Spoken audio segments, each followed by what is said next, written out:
Hey guys, it's Sunray, and welcome back to the My So-Called Thoughts podcast. Thank you so much for tuning in today. Here we are, episode 8. I'm your host, Sunray. I'm a wife, mama, and musician, and I pretty much just started this podcast because I like to sit down, talk about various things that I'm thinking about, things that I've gone through. I also like to discuss things that I feel like a lot of people have gone through and either won't talk about it or maybe a little afraid to talk about it or just kind of keep it to themselves. This is an open forum here, so I like to talk about just various different things that we're going through in life, things that we're healing from, things that we're dealing with, and things of that nature. But of course, I never like to stall. I like to just hop right in because I don't like to waste any time. I know when I listen to a podcast, I want to get to the nitty gritty. But I hope you're well, and let's get going.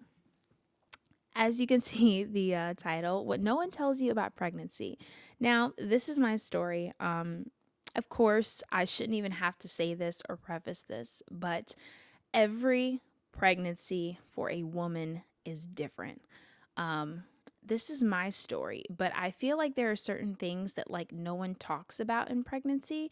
So while I'm sharing my pregnancy story, um, I want to touch on those things because there are some things that I feel like everybody knows. And then it's like, hold on, like no one could prepare me for this and no one talked about this. I had no idea.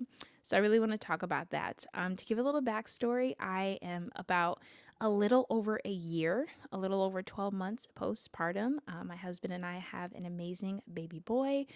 We are so thankful. He is our only child. He is the only pregnancy that I've ever had. And I will, of course, dive into that shortly. But I just want to preface that to give you a backstory if this is your first time listening, just so that you kind of know where I'm coming from when I'm talking about the things that I'm talking about. So, of course, I just want to dive in. My pregnancy journey, it starts off with my husband and I. We finally decided that we were ready to start trying for a child. We had already been married for almost 3 years at this point. It was like 2.5 to almost 3 years for how long we had been married. Um, we originally thought that we, would start trying for a baby like right after 2 years. But that was like smack dab in the middle of the pandemic. We got married in May 2018. And obviously, May 2020, there was so much uncertainty and different things going on. So, especially just with hospitals and just everything. So, we had decided that we would wait. So, we waited until the end of 2020 to start trying. But we did decide that we wanted to start trying for a child at a very interesting time. I sound like a broken record. Just skip 10 seconds because you're probably sick of me. But I will share my family story and how we got to where we are. But we were at a place in our lives where we had just decided to pick up our lives and move 5 states away. We had just decided this, and then we just decided to get pregnant in the middle of it. I think, honestly, not to, go off the rails with like a side story, but I think that, we always knew that we were going to leave Chicago or that we had the desire to. And one of the things that we always thought about or pondered on was, do we want to have kids before or after? And, because it's like if we have children here, then they start getting acclimated. They start making friends and stuff. Oh, not here, but back in Chicago, they start getting acclimated, start making friends. And then you kind of have to pull them from that. And I guess you could do it at a young age, but we just didn't know. So we thought, well, we're going to start a new life. Why not just, you know what I mean? Like really start a new life. So that's what we decided to do. And I don't know, a lot of people will call us crazy. Yes, our baby was planned. But it just felt right for us. We had a conversation and it just felt like what was supposed to happen. And it definitely was. It took one try to get pregnant. And to be honest, I will say that I know that that is not the case for many, many women. And I have a special place in my heart for women that struggle getting pregnant and struggle with infertility. If there's anyone that I would love to bring on the podcast to hear their stories, I would love to bring a woman on to hear their story of infertility because I just think that those stories need to be heard. Those women need to be seen. And, my heart just breaks. and I don't really want to go down that rabbit hole because it just breaks my heart. Like, it makes me really, really sad for women that, struggle getting pregnant. Um, and I just want to say, if that is you, that I stand with you and I support your journey. I follow a few women on Instagram that are going through that journey, and I do everything I can to pray and to just stand with those women because I can't imagine. So I just wanted to say that really quick. But pretty much what happened was, because this was planned, I was obviously taking pregnancy tests, leading up to my next period. Um, I got a positive test a few days before my period. Like I said, leading up to it, I was taking the tests with the lines, and none were popping up. And like, I was also very realistic. This was our first time trying to have a baby, and we don't have any like pre-existing conditions that we would know about that would cause infertility, but on average it can take several months to get pregnant. So I was kind of okay if I didn't get pregnant the first time, because I'm like, statistically and just how it works, it can take time. Um, but of course, a few days before my period, I took a digital test. I got that one that's like, it could tell 6 days before your period, or I don't know. Like, I don't know. I think it was, my period was almost due. I was like 2 or 3 days from my period, and it was the digital one, and it said pregnant. I remember when I saw that, because it wasn't the first test I took. And actually, this is not the first time I actually took a pregnancy test. Back in 2019, um, my period was like 7 days late, which would never happen to me, like, ever. I always had a very consistent period. Sometimes it would come a few days late, but like not a week late. So, and like, I didn't have any symptoms. I really didn't have any reason to think I was pregnant back in 2019, but like, I was more so looking for a reason for why my period was late. I ended up I took a test and it was negative, and I ended up getting my period. Looking back, I think I was just dealing with a lot of stress, and I wasn't sleeping very well. Probably wasn't eating well, just being honest. And I think that that probably triggered a late period. But so this next time, so obviously I was familiar with taking tests. And, so I saw that positive test, and it's like, I was shocked. But at the same time, obviously you plan for a baby, so you're not, you're not that shocked. Um, but I feel like one thing that nobody tells you is that you may not feel that different. You may not. It depends on your situation. And obviously, I want to explain that. So hear me out. Like, obviously, I was excited. I was shocked because it's like, oh my God, I'm pregnant. There is a human growing inside of me. Um, you may be feeling all these different emotions depending on your circumstances, but like, physically, you may not feel anything. Like, it's like, I saw the test, but it's like, mentally I knew I was pregnant, but like, physically, I like, there was no change. And that's kind of bizarre. And I feel like no one really talks about that, especially if it's early on. I got that positive pregnancy test at about like 3 weeks. I think I was about 3 weeks pregnant.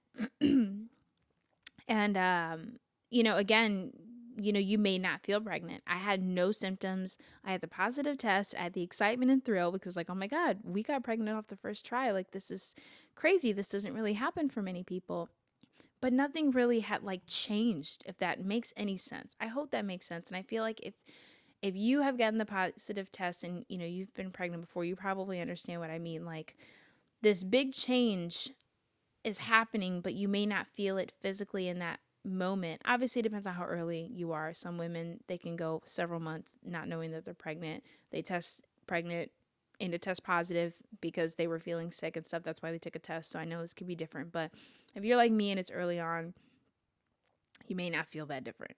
And that can kind of be a bizarre and weird feeling that I feel like no one really talks about. And, obviously, I feel like, this next part I'm about to say is a given, but, you know, I feel like nobody talks about this either. In that first trimester, it is so normal to be like exhausted and tired. I was so tired all the time. And I always knew, like, oh, you get pregnant, you're tired. But I could not stay awake, like, at all. At the time, obviously, this was, we were still technically in the pandemic. So I was working from home, and I was like, I was so tired. I was struggling throughout my day. I was taking multiple naps a day. I was in bed by 8 or 9 o'clock. 8 or 9 o'clock, I was just done. The amount of tiredness that you feel when you're pregnant, like I feel like people say it, but they don't really explain it. And at this point, I was, 3 to 4 weeks. I wasn't having any morning sickness or anything like that yet, or any other symptoms, but all I wanted to do was sleep. I remember my husband was like, Ray, like, cause I gotta admit, I'm a napper. Like, I've always enjoyed naps my entire life. Sunday afternoon, take a little nappy nap or whatever.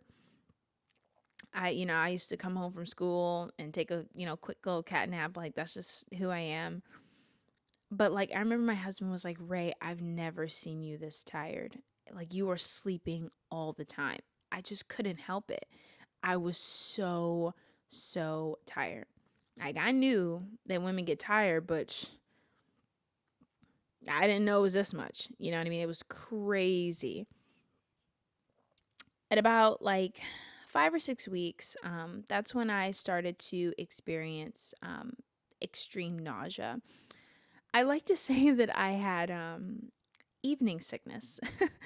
I was good in the morning. I remember I had to eat, I usually eat like eggs and like a turkey sausage, like avocado toast or like a waffle, or like that's usually what I have in the morning. But I remember like I would wake up and only be able to eat oatmeal because that's just, what was sounding good or whatever in the morning. And, I was good in the morning, but every day at about 5 p.m., it was done. Severe nausea, severe tiredness.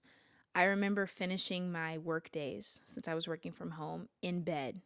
4 o'clock, I was in bed with my laptop finishing up work. And I was so, so, so tired. You know what I mean? And I feel like in like the movies, they always show the woman waking up in the morning and running to the bathroom and throwing up.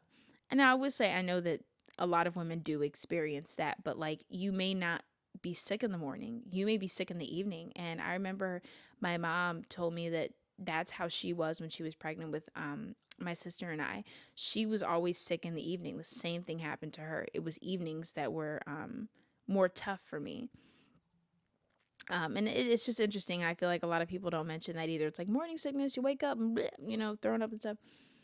But not just that, but you may not throw up either. I'm very happy and thankful that my pregnancy never made me throw up.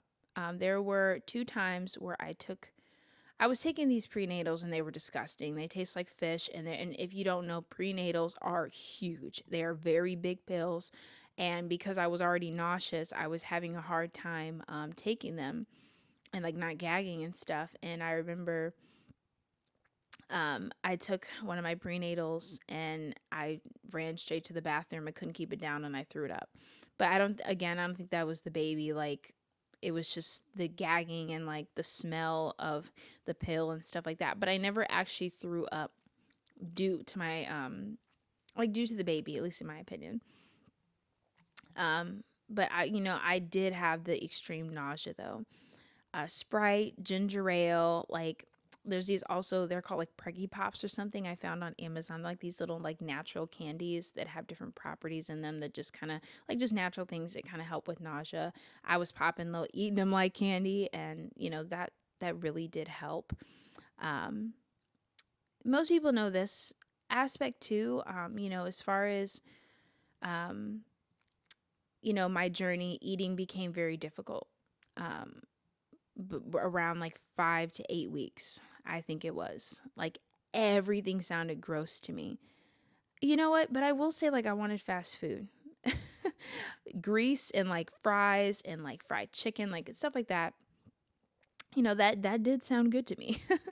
But I couldn't eat much. And, some of the things you may love, you may start to hate.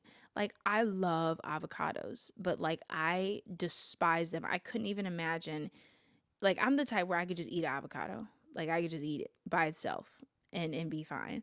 Or I add it to everything: salad, avocado toast, my burger, just anything. But like, I hated avocados. I couldn't even think about them. I couldn't have them in the house. It just made me, completely grossed out. I despised them. And smells started to get bad for me too. Like certain things, certain foods that I loved or I used to love, they just smelled terrible. And I was like, ugh, because it's already hard enough when you have your favorite foods. But then when you don't want to eat your favorite foods, it's like, what am I going to eat? So then you have that stress of like worrying about the baby and everything. It's funny. So I've said this on the podcast before. My husband's Puerto Rican, so of course he loves pork chops. And I remember I was making him some for dinner, and I was struggling. Once I started cooking it, I was like, oh my God, this stinks. And he's at work. So I'm just like, oh, like who's going to finish this? I ended up getting through it. I think I like put a mask on, or I don't know. I did something to help myself, but I was struggling. Like normal things that smelled good to me. And I feel like people know this, the smells and different things can be tough. Oh, this is random. I just thought about this, but if you are pregnant, and you need something to help, peppermint is really good for nausea. Um, I don't know why. You could look into it, but it's true. So pop a peppermint. That also helps too. Just wanted to add that in there randomly because I just thought about that. So continue with my journey. Around week 8, I was able to start eating semi-normal again. Week 8, 9 to 10 ish. I was pretty much just eating whatever sounded good. And that's typically what most doctors will tell you to do. Like, you just need to get something in your stomach. I remember my OBGYN, she was like, the first trimester is like the French fry diet because a lot of times you just want the greasy food. I don't know what it is. And it's funny because I just saw an article the other day talking about how in that first trimester a lot of women want fried food and the science behind it, and I think I like clicked out and lost it, but it's interesting. I don't really know why that is, but like I said, I was pretty much eating whatever sounded good, just to get something in my stomach. And I remember my doctor was like, obviously you're in the first trimester, you're just trying to keep stuff down. We will get to the point where you need to start, considering your health and eating healthy again. Um, I do want to dial it back just a quick second because I want to talk about like doctor's appointments. Most doctors will not see you until you're about 8 to 10 weeks. And I feel like no one talks about that. Like, I found out that I was pregnant very early on. You know what I mean? But like, obviously, when I found out I was pregnant, we were still back in Chicago, Northwest Indiana. And I remember thinking in my mind, I'm like, okay, well, obviously, when I get down to Georgia, which is where we moved to, I'm going to need to find a new doctor, which I was already researching, but I'm like, I also want to confirm my pregnancy. You know what I mean? Because you want to confirm your pregnancy because the truth is that it's very rare, but sometimes pregnancy tests can come up pregnant. And the reason why they do is because they detect what's called a HCG hormone in your body that your body produces when you're pregnant, but sometimes there could be other things going on that could be triggering a positive pregnancy test. It's rare, it doesn't always happen, but it can. But I remember calling and they were like, they couldn't get me in, because I just wanted to like confirm the pregnancy. And when you go, sometimes they may or may not do the ultrasound either. Like, I feel like you're on TV, you go to that first doctor's appointment, they do an ultrasound, but depending on when you go, because some doctors will see you at, 7 weeks. And I actually was able to find a doctor that would see me at 7 weeks. I more so just wanted to confirm the pregnancy. And this was before I moved. But a lot of times they can't even do an ultrasound. He was able to do an ultrasound, and I saw my little blob. It was just a little blob, our son was just a little blob, but I wasn't able to hear the heartbeat or anything like that at that time. So sometimes when you first get in there, it may not be this big show because they may or may not be able to do different things. They may just be able to test your urine, and that's it. That's all that they can do. It just depends. Because like most machines can't pick up the heartbeat yet and things of that nature.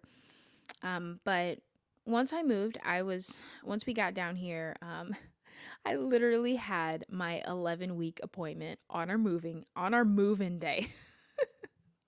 We literally drove down here, and then the next day where we were moving into our new place, I had to go to the doctor. So very fun times. I remember that morning I was so emotional because I was hungry because we stayed in the hotel that night, and I was so hungry I started crying. I had like a meltdown.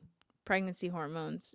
If you're pregnant, you already know what I'm talking about. But anyway, Um, Let me tell you though, let's talk about the ultrasounds again. That first ultrasound, they may not put the little, little gel and that little thing on your belly. I don't know if I have to like censor myself. I'm obviously not going to be vulgar, but I'm pretty sure that they call it a transvaginal ultrasound. And while I was laying back on the table or on the whatever you call it, um, I'm thinking that my doctor was gonna get some stuff ready and, you know, put the gel in my belly and it was gonna be cute and whatever. Because I think that that's what they did at my 7 week one. I don't think it was a transvaginal. I don't believe. But she said legs up, spread them out, and I'm like, what is going on? Pretty much, they stick this tool, up there. They stick this tool up there, and that is how they're able to see the baby. I was shocked, and I feel like no one talks about that either. Depending on where you are, you know what I mean. That first one may not be on the belly, so get ready for that. And that thing is not small. At least I don't think it is. I don't know. And you're already uncomfortable. You know what I'm saying? Even though you may not have a belly or anything, like I didn't have a belly really by 11 weeks, but you're already uncomfortable in different ways. So it's quite interesting. But I was able to see our baby, and it was sad that my husband couldn't be there because of the pandemic. He was not able to really come to any doctor's appointments except for one when we were able to, like, I'll get to my ultrasound journey shortly, but he was only really able to attend one. And that was because of the pandemic. I'm sure that's different now. So um, it was amazing, though, seeing our baby go from 7 to 11 weeks, from a little blub to he looked like a baby. He had his head, he had his hands, his little belly and his legs and his feet. The difference in development is just outstanding and amazing. And like I said, he already looked like a baby. So yes, a baby looks like a baby at 11 weeks, if you didn't know. He was wiggling around, moving his hands and everything, but he was still tiny. But at 11 weeks or so, or 10, I think, they'll typically have you do a bunch of blood work, blood tests. If you didn't know, to test for genetic abnormalities and chromosomal abnormalities like Down syndrome and things like that. But if you're lucky and if you want to, and your OBGYN does it, you can test your blood to find out the gender. And of course, me and my husband, we cannot wait. If you didn't know, the 20-week, usually from 18 to 20 weeks, they can do an ultrasound, and that's where they can find out the gender. But you can also do a blood test. And the reason why that they can do this is because when they test your blood, they also pick up babies' chromosomes. And women have XX chromosomes. But if they detect a Y chromosome, then they know it's a boy. And if they don't detect a Y chromosome, then they know it's a girl. It's about like 98% effective or whatever. So we decided to do it. And I talked to my doctor about like the effectiveness and stuff. I did this test at about 13 weeks. So like we were a little bit ways out from, the anatomy scan, which again is where they do the 18, 20-week ultrasound. We did that and we found out that we were having our little baby boy. I remember when I found out, my husband was at work. And they were sending, like, before this, they were sending me emails about, like, information about, like, the genetic tests, and everything came back normal. And then I got an email separate from that. And, I didn't know how I was going to find out the gender. I didn't know if they were going to call me, email me, or whatever. So I remember getting the email, and I was like, that's got to be the gender because I've gotten all the results from the other tests. This has to be it. So I remember opening up my email, and I remember it said, like, do you want to know your baby's gender? And I remember there was a button and it said, like, click to find your baby's gender. And in my head, I'm thinking, okay, is this going to take me to another page? Is it going to show me right here? Like, I don't know how this is going to be displayed. And I clicked it and it showed it right there and it said, it's a boy. And I remember I took a picture of myself. I started crying. So I found out before my husband got home because I couldn't wait. It was like early in the morning and he wasn't going to be home until the evening. So I was like, I have to know. So I kept it in that whole time. I kept it in and I told him when he got home, and we were so thrilled and excited. Obviously, healthy baby is what we wanted, but we were excited. I know my husband wanted a boy, but obviously, it doesn't, we weren't partial, but obviously, every dad is going to be excited about a boy. That's just basic. So I was super happy because I wanted a boy. My family's full of girls. Nice to have a little boy running around. Um, so we were super excited. So after this, after you kind of go through all that, you enter your second trimester. And I think it's around 14, 15, or 16 weeks. I can't remember exactly, something around there. And honestly, that's when things can start to get better. Obviously, like I said, every pregnancy is different, but that is when things can really start to, turn around, I guess you can say. A lot of people call it the honeymoon stage of pregnancy.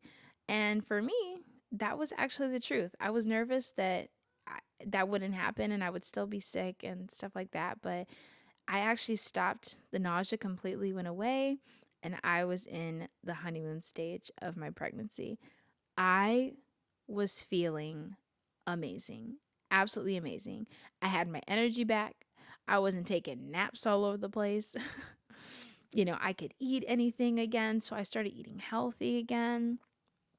And my bump showed up around 16 weeks, a really tiny bump. But it just kept growing. Baby boy, he was big, he's huge. And, I will say, a lot of people don't realize that a lot of, moms don't have a bump for like a while. And that's very normal. Everyone has different body types and genetics and things like that that influence that, of course. So I actually also around this time started feeling, little flutters and little kicks, and it was awesome. I have to say, at first, I didn't know if it was gas. I'm just gonna be totally real. I didn't know if it was gas. But as time went on, I could tell and I knew that they were, in fact, kicks. And I also could start seeing that they were kicks. It was so fun to be able to take the videos and stuff. And, again, second trimester, I have to say, is the best trimester, at least for me. I felt the most me during it because you have to imagine, like, going like 16 weeks of feeling nauseous, tired, sick, like, that's a long time. It's a long time. So to finally kind of get a breath of fresh air and to be able to relax and, not feel sick or worried or anything, whatever, it's a relief. It is a big breath of fresh air. But even though I was feeling great, there were some things that I was struggling with that what I felt like no one told me that I knew that these things are possible, but to the extent. Um, I struggled with severe heartburn and acid reflux, and no one could prepare me for that. I had it every day, all day. They may say, I thought you said you were feeling good. Well, compared to the first trimester, like it was bearable, but it was tough. You know what I mean? Like it was bearable, but it wasn't easy. Like imagine having heartburn and acid reflux all the time. Like I was popping Tums the maximum times a day. I think you could have like 6 a day, and that was me. I was literally having 6 a day. Um, I had never experienced acid reflux, or actually I've never even had heartburn. Literally, I'm just being honest, like in my entire life, I had never experienced it, and it was hard. Like it was really tough. Um but also unfortunately during the second trimester, I got COVID. Um the pandemic was still going on, and I want to share this part because I know that I can't be the only mom that has gotten COVID and been pregnant, obviously, so I just wanted to touch on it, in with my experience and such. Everyone deals with COVID differently, right?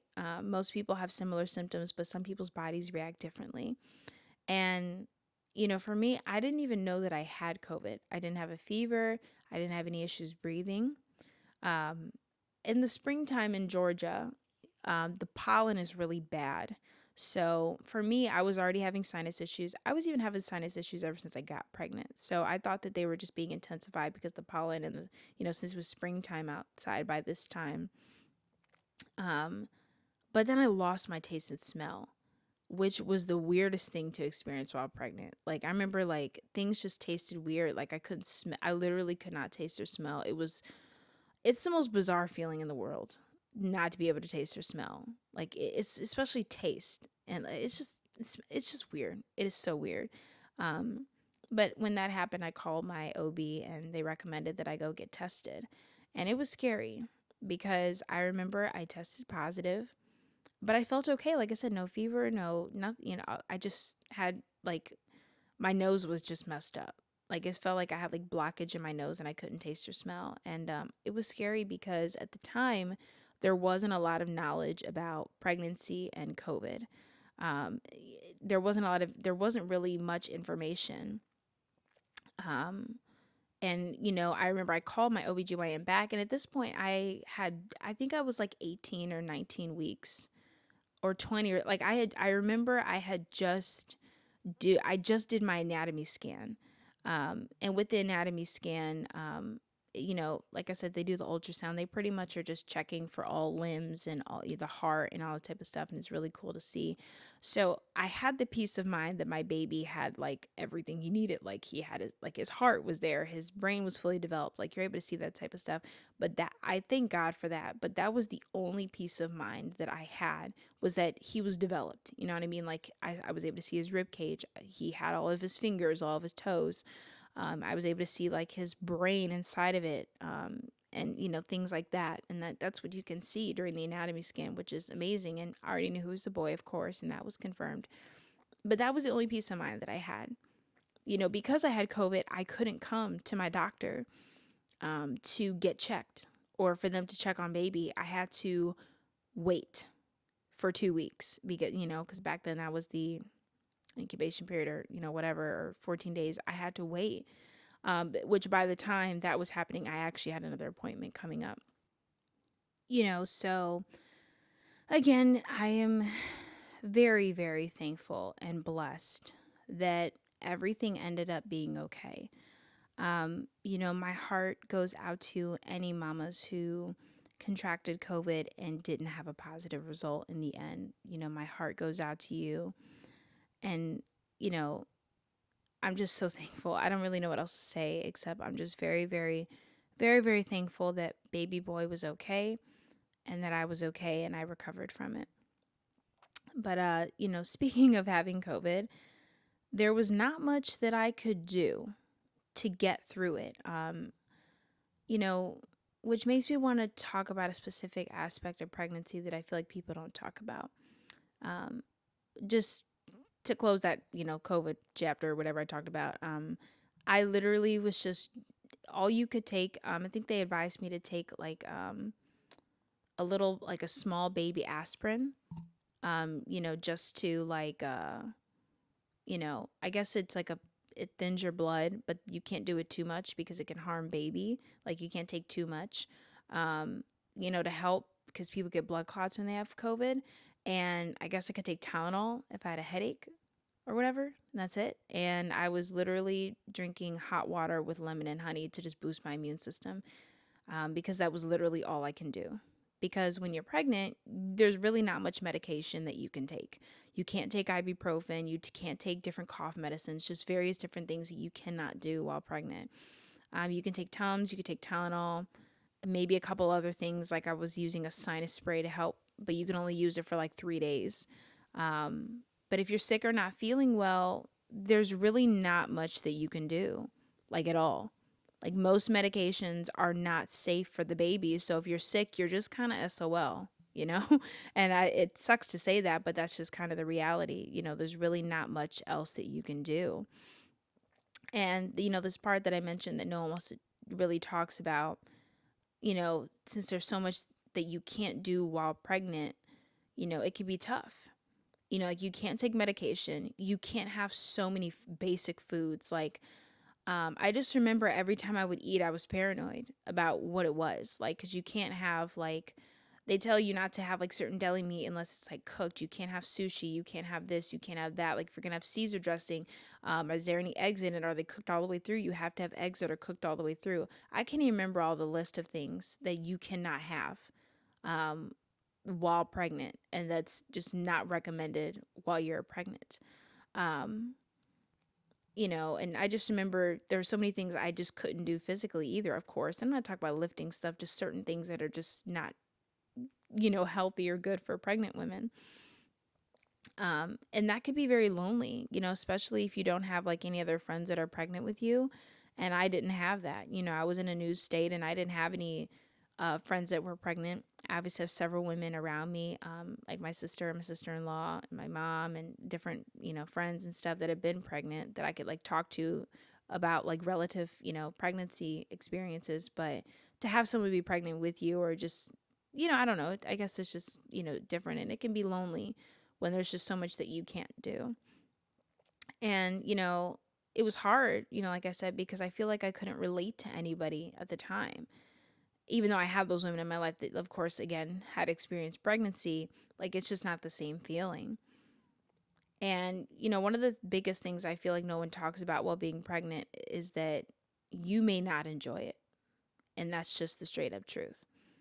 I sadly felt like I went through this, that I really didn't like being pregnant at all. Now, do not get me wrong. I was thrilled to be pregnant. I was so, and I am so thankful that I could even get pregnant with no help immediately and that I could carry my own child because there are so many women that do not have that experience, you know? And I was very thankful, that besides the COVID, like I was a extremely low risk pregnancy, which again, I know a lot of women, this is not the case. I was healthy, baby boy was healthy, all of that. But still, like I had a hard time enjoying the process of being pregnant. And, you know, it was hard to feel that and accept that because everyone around you is so happy. And I was happy, but it's like the process of being pregnant was hard. And I just feel like a lot of women don't talk about this part. No one wants to hear it either because you'll get shamed and say, well, at least you can get pregnant, da, da, da, da. But it's not about that. You know, I loved already and I love my son so much. Like the best thing about being pregnant, at least for me, was feeling him kick and feeling him move. And I loved it every time. Feeling him inside me moving and like early on, hearing his heartbeat, seeing him in ultrasounds. I was so happy and thrilled and excited that I was carrying my own child. The best feelings I was having in my heart. But the process of pregnancy just wasn't my favorite thing. And I remember looking back and be like, oh my God, I just can't wait to not be pregnant anymore. Like, I don't like this. This isn't fun. I remember I kept telling myself that I'm just being honest.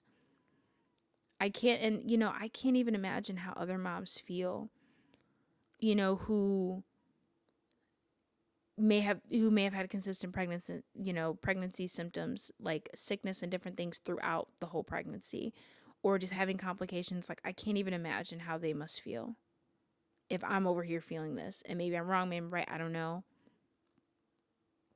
But at the end of the day, like, I look back and obviously like if we decide to have another child, I would love to be pregnant again, but I don't know, it was just hard to enjoy it. Like pregnancy is hard. It's hard, even if it's a low risk pregnancy. And that's the reality. You know, I want to now kind of start talking about the third trimester. The first few weeks, they were okay, and then, everything started to change again.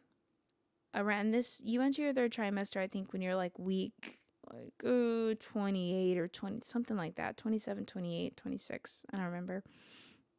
The first few weeks were okay. They felt like the second trimester. I was blissful. And I know you may say like you're contradicting yourself. You say you didn't enjoy your pregnancy, but this and that. And it's like, no, what I'm saying is that the whole part of pregnancy is hard and I may not enjoy it, but as far as how I was feeling, like physically, I was okay. That's kind of what I'm trying to say, if that makes any sense. I'm talking about mentally, I wasn't enjoying it. Physically, I was fine. Um, those first few weeks, like I said, of the third trimester, I was Gucci. I was good. Um, but I started to experience that extreme fatigue and tiredness again, and it just was not the same. It's like it was even more so. Like my belly was huge. I had a big baby. Okay. And things were getting heavy. Like my belly was heavy. Like really heavy. Like at night when I wanted to turn over to one side, I had to lift my belly just to turn from one side to the other. That's just to give you a mental picture. And then the sleepless nights began. I started getting up every hour to have to use the bathroom. Like, I'm not kidding. That is not an exaggeration. I would look at the clock and it was midnight, 1 o'clock, 2 o'clock, 3 o'clock.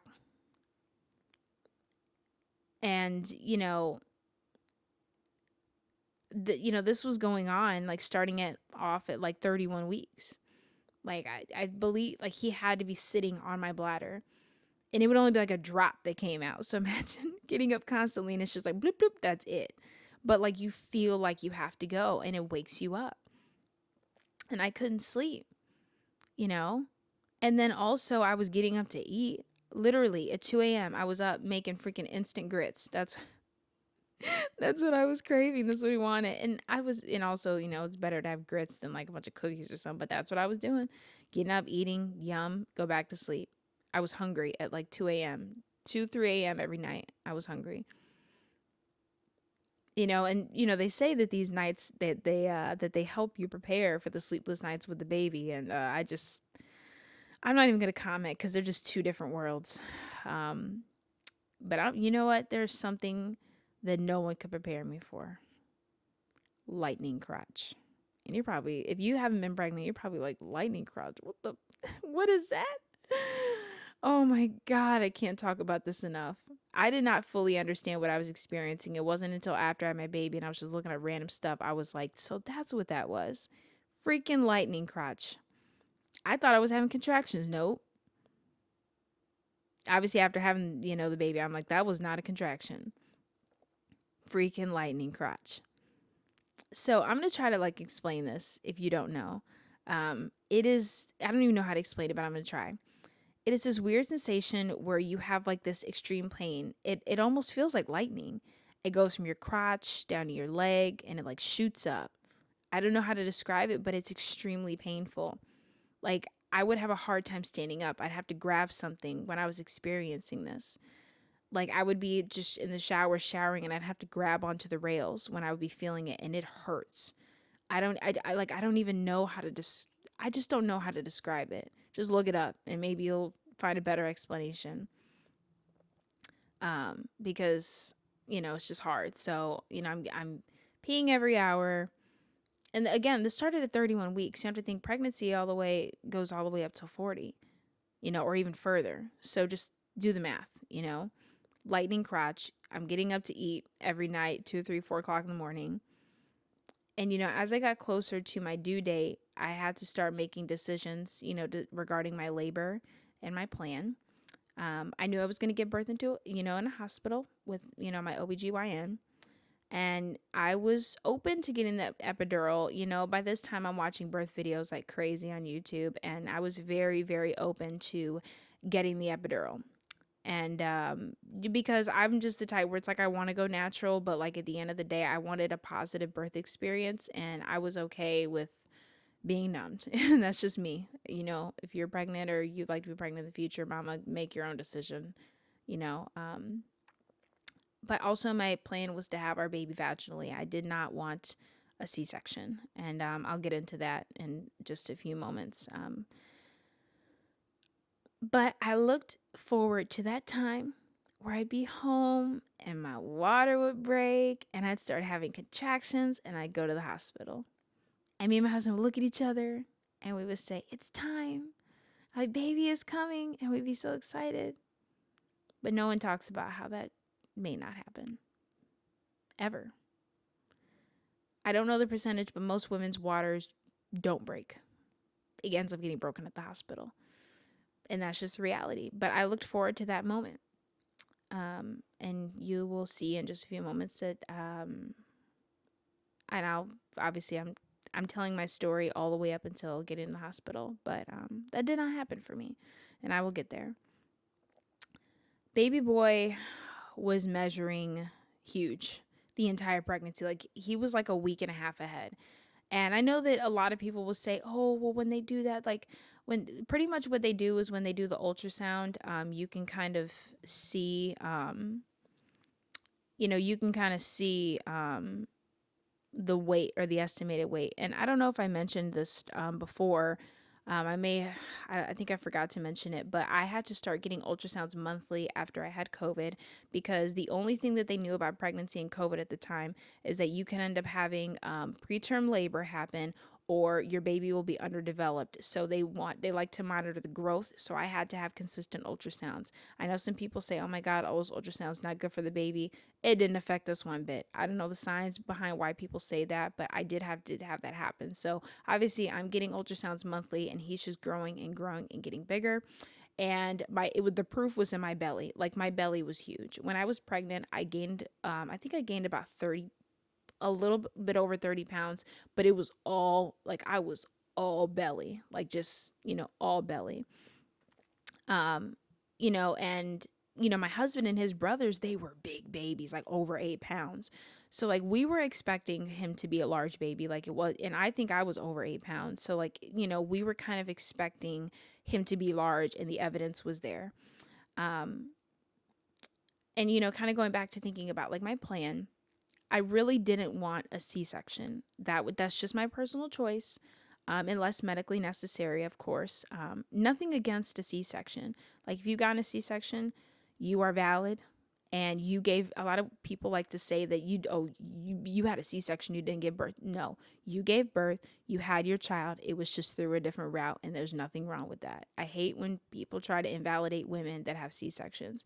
At the end of the day, though, that for me and my choice and for my body, I did not want one. I just didn't want to go through a major surgery, and that's just me personally. But obviously, if it was medically necessary, I would do whatever I have to do. So, with that being said, um, my doctor and I, of course, as I got closer to my due date, we came together talking about options and everything because once you get closer, you kind of have to start developing a plan, or at least letting your doctor or midwife or OB know exactly your plan for labor and what you like to do. And again, of course, baby boy was measuring large the entire pregnancy. And I've mentioned in a previous podcast that I am on the more slender side.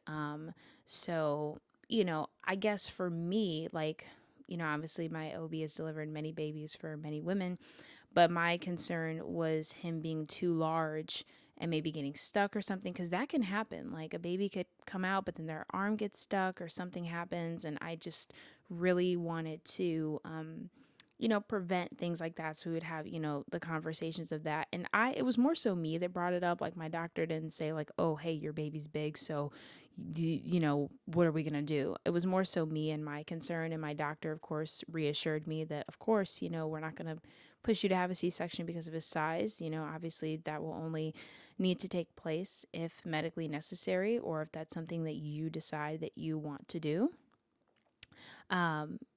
So that was kind of what we had discussed and talked about, which, it is normal for, um, as far as like babies wanting to be in there longer as well. It is normal for babies, the first baby, to, kind of be cozy in there and not want to come out. And I think that that was another concern, was that, a lot of pregnancies can get pushed to 41, 42 weeks. Not only was he, measuring large, but at the end of the pregnancy, a baby can start gaining almost half a pound or a pound a week. Like once you start getting to 39, 40 weeks, they start getting bigger and, things like that. So again, that was my concern.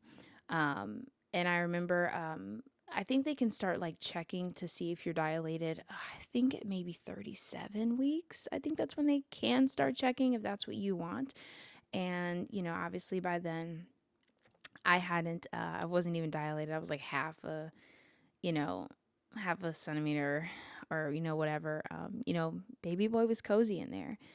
And I had started thinking about the option of induction, because I wanted a chance to push him out. I didn't want to be in a place where, just he was too big and I had to do a C-section because he pushes me to 42, almost 43 weeks. Like that can happen to women. It's actually very normal for a lot of women to go past their due date, especially for the first baby, like I mentioned. Um, and also he had a big head. He had a big head. But we were getting closer and closer, like I said, 37, 38 weeks, and I wasn't having any like, I thought I was having Braxton Hicks, but looking back, I really wasn't having many of them. Um, and by this time you're going to the doctor weekly, so they're checking you weekly, and if you want to be checked as far as dilation and things like that, and effacement and things like that, they start checking for that stuff. And I wasn't beginning to dilate, and which is also normal. That's normal. If you're like 38, 39 weeks pregnant, you're not dilated. But as I would have hoped, I wasn't. I hadn't experienced that, and that wasn't going on at the time. And me and my husband were trying to do everything we can to kickstart things. I'm not even going to go into those, but walking and other things that can really just encourage your body to go into labor. And you know I had hoped that I would go into labor naturally, like I mentioned earlier and previously, but it wasn't happening. Baby boy was snug in there. He was cozy. He was not interested in coming out. So at this point, I think I was like 38 and a half weeks or so. My doctor asked me if I wanted to schedule an induction. They don't schedule it until after you have to reach 39 weeks, and then they'll schedule it for you. But there was no pressure. She was just kind of asking me because she knew about the concerns that we had talked about, especially towards the end of my pregnancy. And I talked about this a little bit earlier, but it's hard, especially at least for me, like just that feeling of having to like schedule an induction. You know what I mean? It can be hard depending on your circumstances. And I feel like no one talks about that because, like I said, I wanted to go into labor naturally. I wanted to have that wow moment where my water breaks and it's like the movies and all that type of stuff. But like having to decide, like, okay, this is the day I'm getting induced. If he doesn't come out on his own, there's a lot of pressure there. And I didn't know, I'm like, am I doing the right thing? And I feel like no one talks about that. You're questioning yourself. I'm like, is he ready to come out? And it's hard, you know what I mean? But then it's like on the other side, like, what if he doesn't want to come out to 43 weeks and he's freaking 10 pounds and he gets stuck and breaks his arm? That happens. Like, I'm not going to encourage anyone to like look it up, but like, I remember I was listening to Sadie Roberson's, I don't know if I'm saying her last name right, but her podcast and her birth story, and her daughter was over 9 pounds. And I might be butchering this, but one of her limbs, I don't know if it was her shoulder or her elbow, something got stuck and everything ended up being fine, thank God. But like that can happen with big babies. And it was stuff like that that I was concerned about. Like babies come out, they break a limb or something like that. And imagine that, like I would be so devastated, and I didn't want my son to go through that. So that was kind of my heart, just so you listening out there knows it. But it's a tough decision to make, to schedule an induction. Obviously, there's different reasons why women do it, but it was hard for me because I was like, oh my God, like I'm about to be 39 weeks and nothing is going on, except freaking lightning crotch. That's all, was happening, you know.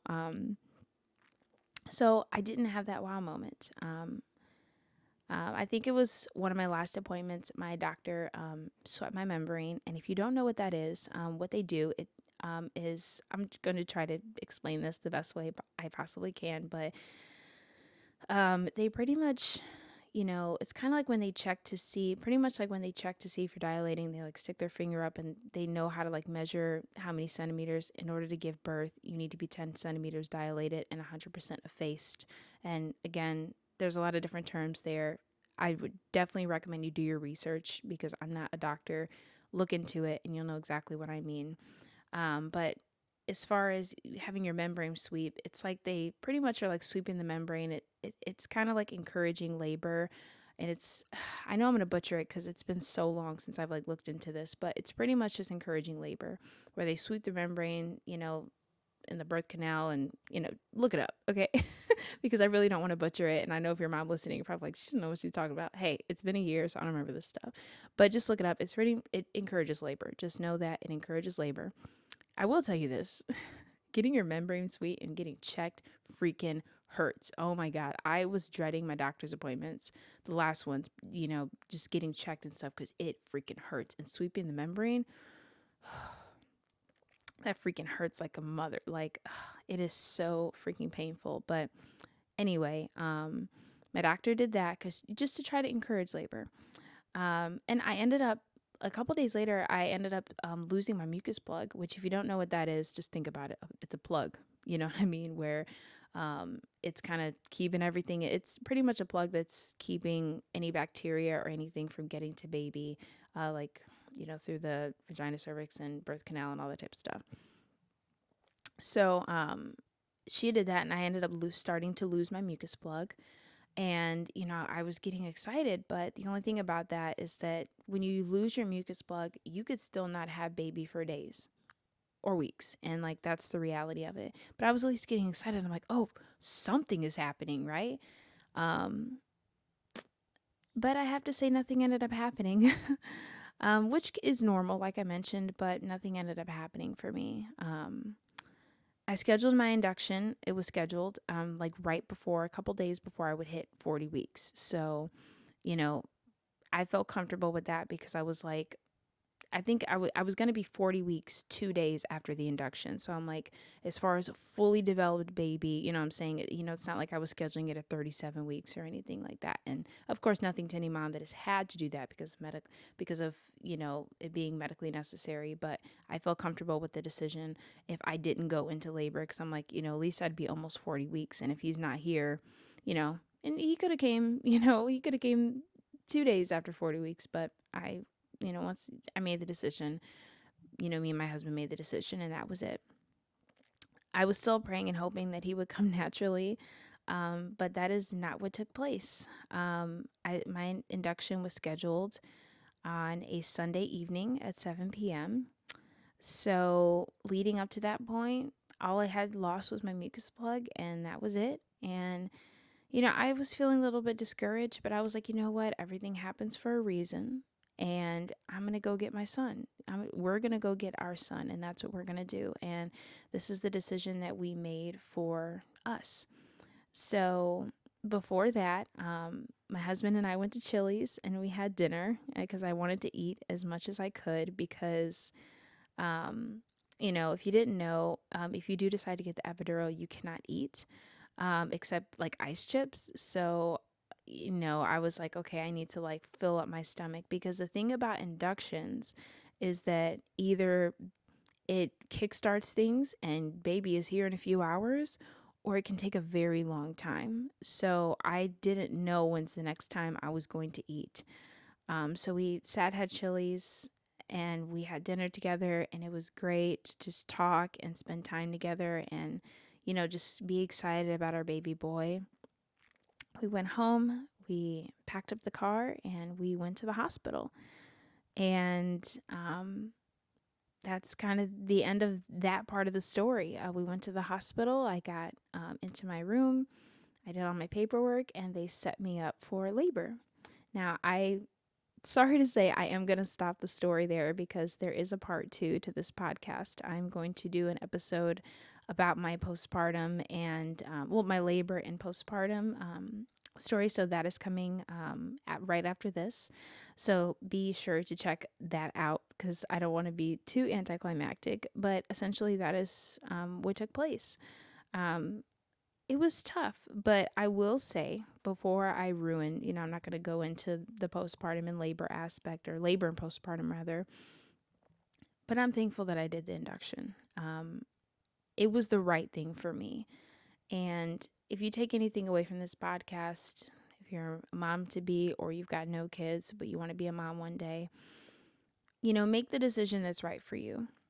It was hard to make that decision, like I said, because I'm a person that I like to do things naturally, even though I was like totally open and wanted to get the epidural. And spoiler alert, I did, and I'll tell that in the next um the next podcast. But you know, I really was looking forward to like having the contractions and, you know, being at home and then laboring as much at home as possible and then going to the hospital. And I will explain a little bit more, you know, why I'm really thankful that I did the induction, you know, once I get into my labor story.